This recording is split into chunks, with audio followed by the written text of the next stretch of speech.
Sepak bola tuh cuman kayak buat happy-happy aja, kayak di rumah main sama kakak atau sama saudara-saudara gitu doang, nggak ngerti main bola yang sebenarnya itu belum tahu.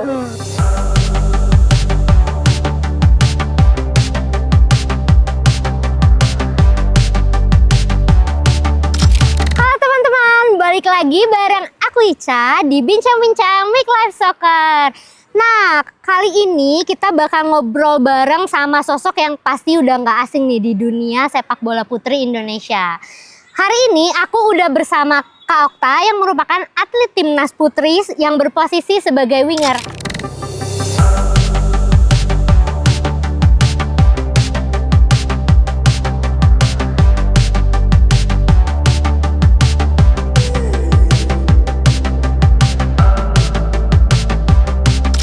Nah, di obrolan kali ini kita nggak bakal cuma bahas soal pertandingan, tapi juga soal proses mulai dari awal Kak Okta ini mengenal sepak bola, sampai akhirnya gimana nih Kak Okta nanti ngelihat perkembangan ekosistem sepak bola putri di Indonesia. Nah, langsung aja kali ya kita ngobrol lebih dalam bareng Kak Okta, denger cerita langsung dan sudut pandang dari Kak Okta sendiri. Bisa ceritain sedikit nggak sih Kak, perjalanan Kak Okta di sepak bola itu seperti apa sih Kak? Bisa, mau cerita panjang apa dikitnya ini Oh, Kak? tentunya cerita panjang biar teman-teman di sini tahu Kak Okta ini gimana sih proses bisa jadi Sekali atlet lagi, timnas Indonesia gitu. Saya informasikan Oke. kepada seluruh tim Sebenarnya yang berhasil lolos awalnya ke itu aku babak bukan selanjutnya, dari bola ya One-on-one. Kak, Hari ini lebih kita ke akan mempertandingkan pencak hingga silat babak sebenarnya. perempat Karena final. emang dari Ya, orang tua sekali juga lagi kepada ada tim yang darah menang olahraga, dan yaitu berhasil lolos ke judo babak kan, selanjutnya. bela diri. Ya udah aku ke pencak silat aja. Akhirnya aku ke pencak silat itu 6 tahun. 6 tahun. 6 tahun. Lama juga. Itu dari umur berapa Kak? Dari kelas 1 SD, berarti 7 tahun ya, sekitar 7 tahunan ya. Sampai SMP? Sampai kelas 6. Oh iya, 6 tahunan benar. 6 Iya, tahunan. 6 Oke. tahunan itu aku di pencak silat. Terus aku sebenarnya mau nerusin di SMP. Cuman Oke. karena di SMP itu tuh nggak ada gitu loh Kak. Maksudnya kayak pencak silat itu nggak ada. Adanya perisai diri. Walaupun sama-sama bela diri, cuman kan dari segi jurus, terus dan pertandingannya pun beda gitu. Oke. Nah, kalau aku mau ikut di situ, otomatis aku harus dari nol. Betul, ngulang lagi. Ngulang lagi, dan aku nggak mau itu. Kamu kayak sayang aja 6 tahun terus balik dari nol lagi. Terus Iya. nanti kalau misal aku SMA nggak ada, terus aku harus dari nol lagi. Benar. Kayak cuman waktunya buat belajar aja gitu Iya. kan. Jadi makanya nggak itu- fokus gitu di pencak silatnya, benar. benar ya. Terus jadi akhirnya aku di SMP, aku Baru pindahlah jadi ke gol volley di sama lapangan basket. Oke. Volley sama basket. Terus SD Taman Sari kalau di sekolah kan masih O2SN ya waktu itu ya. Iya, O2SN Ya. benar. Nah itu aku udah sampai situ, terus kayak punya keinginan, kayaknya aku ikut klub di luar deh, biar maksudnya ada jenjangnya buat aku bisa ikut ke jenjang yang selanjutnya gitu kan. Yang lebih serius. Nah, tapi waktu pas kakak ikut mau klub ini di bidang olahraga apa? Belum sepak bola? Belum. Sepak bola tuh cuman kayak buat happy-happy aja, kayak di rumah main sama kakak atau sama saudara-saudara gitu doang, nggak ngerti main bola yang sebenarnya itu belum tahu. Terus Berarti waktu itu pengen ikut klub itu malah justru volley. volley. Oke, gimana Kak ceritain? Terus waktu itu kan aku dateng tuh di lapangan volley. Nah kebetulan itu lapangan volley tuh depan-depanan sama lapangan bola. Oh, oke. Dan di lapangan itu tuh ada SSB, Oke, SSB apa tuh Kak? Serikandi Mataram. Oke. Terus habis itu aku nggak tahu nih, karena aku mau daftar tuh harus mereka selesai latihan dulu, karena mereka waktu itu baru latihan. Aku nungguin lah di situ. Terus nggak sengaja disamperin lah sama almarhumah pelatihku yang dulu yang di Serikandi Mataram ini. Akhirnya diajak buat ikut kayak ikut ini 3 bulan lagi kalau nggak salah. Kita mau Porda, sedangkan kita tuh kekurangan orang gitu. Terus dari yang gimana ya, aku kayaknya nggak ada bakat deh buat itu gitu kan. Terus Awalnya ragu berarti? iya ragu, aku juga kayak, gimana ya, ikut nggak ya? Terus nggak mau gitu awalnya gitu, tapi tetap dipaksa. Udah coba aja, nanti kalau emang setelah event itu terus kamu nggak suka atau kamu mau keluar silahkan gitu. Oke. Terus aku pikir-pikir ya udahlah gitu kan. Coba aja dulu Coba lah. aja dulu gitu kan. Akhirnya aku dateng lah itu di latihan. Awalnya aku nggak ya belum ngerti lah passing yang bener tuh kayak gimana gitu. Terus dan ini yang lucu lagi tuh, aku sendiri nggak sadar kalau aku kidal.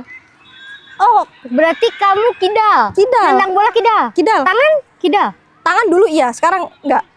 Oke. Nah, sadarnya gimana tuh? Sadarnya pas di latihan sama di teman-teman gitu. Kok nendangnya kiri sih gitu? Kita nggak bisa loh kayak gitu. Emang iya ya? Enggak kok, enggak. Iya. Terus ya kan mungkin dari omongan kayak gitu kita sadar kan Jadi ya? sadar. Jadi sadar. Terus akhirnya aku perhatiin lagi, oh iya ternyata kiri. Terus pas kanan tuh kayak kaku, kayak Nggak kuat, nggak begitu kuat. iya nggak begitu kuat. Akhirnya oh iya berarti aku kidal gitu kan. Kayak lucu banget itu tuh, buat aku juga lucu banget. Kok bisa sih nggak sadar sama diri sendiri gitu. Terus akhirnya ya udahlah. Ya mungkin dari situ tuh emang rezekinya kali ya Kak. Jadi aku dari situ aku bisa sampai di timnas tuh ya dari yang ketidaksengajaan itu tadi sebenarnya. Karena disuruh coba dulu aja. Coba dulu, akhirnya aku nggak boleh keluar kan. Setelah event selesai itu aku nggak boleh keluar. Oh, ternyata nggak boleh keluar sama coachnya. Iya. Karena kenapa tuh Kak katanya? Katanya karena aku lihat kamu tuh ada potensi buat main bola, digituin. Terus apa iya ya kan pasti ada mikir kayak gitu kan. Apa iya, terus alhamdulillah juga orang tua mendukung. Ya udah akhirnya aku ke situ terus latihan Porda. Terus sampai aku bisa di timnas tuh karena waktu itu tuh kan kayak menyeluruh gitu loh Kak. Kayak ada event yang mewakili DIY. Oke. Ada event, nah itu kebetulan TC Timnas itu waktu itu masih di Sawangan. Itu tuh ada uji coba. Selalu mengundang uji coba gitu loh. Tim-tim manapun itu. Nah, kebetulan DIY juga dapat undangan buat uji coba ke sana. Nah, dari sana aku tuh sebenarnya di perjalanan itu aku sakit, Kak. Perjalanan ke Jakarta itu aku demam, aku sakit. Aku udah bilang kalau aku kayaknya nggak ikut deh. Aku nggak enak badan nih, besok aku nggak bisa main kayaknya.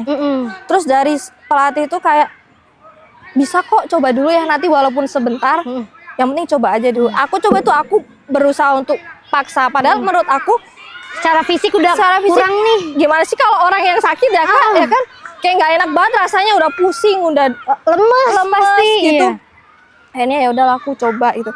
Sebenarnya ada 3 orang dari Jogja itu yang disuruh tinggal, tapi mereka berdua ini nggak mau.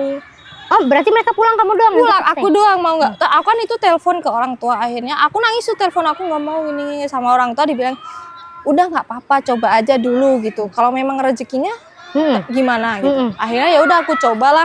Nah kebetulan itu kan mereka seminggu TC, habis itu libur karena kalau nggak salah waktu itu mau Lebaran atau puasa gitu. Akhirnya libur, aku pulang nih. Aku kira setelah aku pulang tuh, oh ya udah paling nggak disuruh lagi kali ya gitu kan. Ternyata disuruh berangkat lagi. Berangkat lagi. Terus akhirnya ya udah aku berangkat lah di situ dengan dengan yang ya sedikit berani lah buat ke situ gitu. Akhirnya aku berangkat. Terus aku sempat gagal di situ Kak. Itu kan persiapan buat Asian Games. Oh ini berarti udah latihan untuk timnas? Udah. Mereka udah latihan, mereka itu udah TC lama, udah dari berbulan-bulan yang lalu. Terus aku baru masuk, aku gagal di situ, aku nggak kebawa kan di Asian Games. Nah mungkin karena masih rezekinya juga, di 2019 awal itu waktu itu apa ya pra-olimpik di Palestina. Itu aku kebawa alhamdulillah dari situ. Nah dari situ aku bisa di timnas. Berarti habis dari yang Olimpik di Palestina itu go terus tuh sama timnas bareng. Berarti aktif tuh habis dari situ. Udah nggak takut lagi berarti? Nggak, udah mau. Udah biasa. Itu karena sebenarnya itu kayak kaget apa ya, kayak tiba-tiba nggak boleh pulang gitu. Iya. Dari yang anak yang baru lulus tuh kan jauh dari orang tua tuh jarang. Paling sekolah tuh apa, kemah. Iya. Udah itu doang.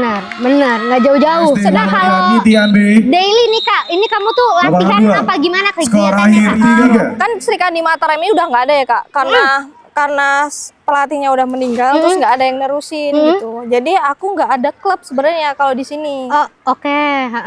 Klub tetap tuh nggak ada, klub SSB nggak ada. Jadi ya udah latihan mandiri, entah itu latihan sendiri atau nge-gym atau apa. Yang penting fisiknya harus tetap terjaga biar tetap bugar. Harus. Karena masih ada tanggung jawab sebenarnya. Kan maksudnya Kak, kalau atlet kan tanggung jawabnya ya tetap jaga kondisi gitu walaupun lagi nggak TC atau apa. Tapi jadwal bareng timnas lagi belum kelihatan nih Kak? Belum. Oke. Sebagai atlet timnas nih Kak, gimana sih Kak Okta ngeliat kondisi sepak bola putri Indonesia dari sisi pembinaan dan kompetisinya? Kalau dari sisi pembinaan dan kompetisinya sejauh ini malah cukup bagus ya. Karena dari yang umur kecil-kecil kayak gini, dari yang midlife terus habis itu berjenjang lagi di atasnya sampai terus sampai di Piala Pertiwi pun udah ada gitu. Ya maksudnya untuk harapannya sih semoga itu terus ada. Jadi biar ada generasi muda yang Benar. banyak lagi. Benar. Jadi tapi di sini tuh memang juga ada yang KU8. Jadi KU8 itu nama acaranya Festival Senang Soccer. Jadi Festival Senang Soccer itu tuh buat ibaratnya ngasih tahu se-happy apa sih main sepak bola kayak gitu-gitu. Jadi belum yang pertandingan 7 versus 7, tapi yang fun-funnya aja, belajar ngedribbling, terus belajar ngelempar bola, yang kayak gitu-gitu Kak. Ibaratnya tahu dulu nih sepak bola tuh kayak apa sih, se-fun apa sih kayak gitu. Makanya ada Festival Senang Soccer teman-teman semuanya. Nah oke, menurut Kak Okta, seberapa penting sih pembinaan usia dini dalam membentuk kualitas pemain hingga level timnas? Kan nih lapangan 3. pembinaan nih MLS nih salah satunya. Nah menurut Kakak tuh pembinaan kayak gini seberapa penting sih?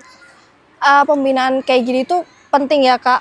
Dari yang umur kecil tuh emang seharusnya dari kecil. Biar apa ya, dia di saat udah umurnya masuk di senior tuh dia udah mateng. Karena dia dari kecilnya udah terbiasa dengan kompetisi. Terus dia juga mungkin ada yang emang punya keinginan buat ke timnas. Jadi kan disinilah, kalau dulu kan belum ada Kak. Maksudnya kalau aku tuh belum angkatan ada. Kamu ya Kak? Angkatan aku tuh belum ada yang dari umur 10, umur 12 belum ada. Masih belum ada yang sekarang ada midlife. Terus kalau Pertiwi mungkin udah ada, cuman mungkin belum serame akhir-akhir ini ya mungkin ya kalau dulu ya. Lapangan 1. Jadi dulu tuh aku merasa kayak sekarang tuh alhamdulillah banget ya, banyak kompetisi yang buat anak-anak, udah ada panggungnya, tinggal mereka kalau emang niat tuh tinggal latih dirinya aja, buat tinggal konsisten aja, terus dia biar bisa lebih bagus, akhirnya dia bisa mungkin ke capai level yang teratas lagi. Nah oke, ngomongin soal fondasi pembinaan yang lagi dibangun saat ini nih Kak, dengan lihat anak-anak nih kan di belakang Kakak semua lagi pada main bola nih, 4 lapangan ini. Iya. Menurut Kakak masa depan sepak bola putri Indonesia tuh akan seperti apa sih Kak kalau misalnya memang anak-anak ini akan tetap konsisten dan bahkan mungkin lebih serius gitu sama apa yang mereka suka? Pasti menurut aku pasti bakalan lebih baik ya, lebih bagus lagi jenjangnya. Karena mungkin dia di umur segini nanti dia bisa naik lagi, dia konsisten, dia punya kemauan, dia bisa bermain bagus, dan itu bisa buat generasi yang emang besok jadi lebih bagus lagi di sepak bola itu. Apalagi mungkin ada yang di timnas sekarang kan, timnas ada jenjangnya ya Kak, maksudnya dari yang U16, 17, 20, terus baru senior gitu. Sekarang kan udah banyak. Kalau dulu kan mungkin yang U17 itu jarang ya, maksudnya lebih ke senior terus. Oh banyaknya senior di timnas. Terus dari yang kemarin kayaknya U16 tuh udah jalan, U17, U20, dan itu tuh mereka udah bagus-bagus. Ya dari sini mungkin mereka juga dari midlife ini, ada yang dari situ, ada yang kan kalau kayak gitu ada yang masih umur 15 tahun. Ada yang kemarin ikut TC itu, waktu aku TC masih umur 15 atau 16, dia udah bisa ikut di senior.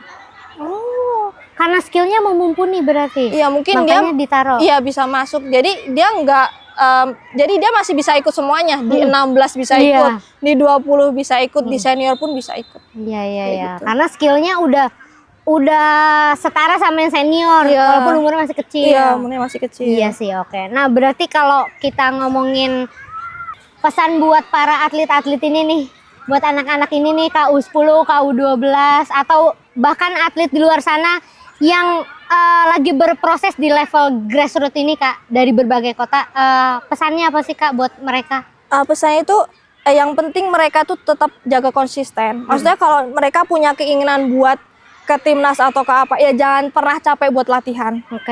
Tetap digali terus kemampuannya sampai kalian tuh dapat apa yang kalian mau gitu. Kayak gitu sih. Intinya jangan capek buat latihan. Jangan nyerah. Jangan nyerah. Iya.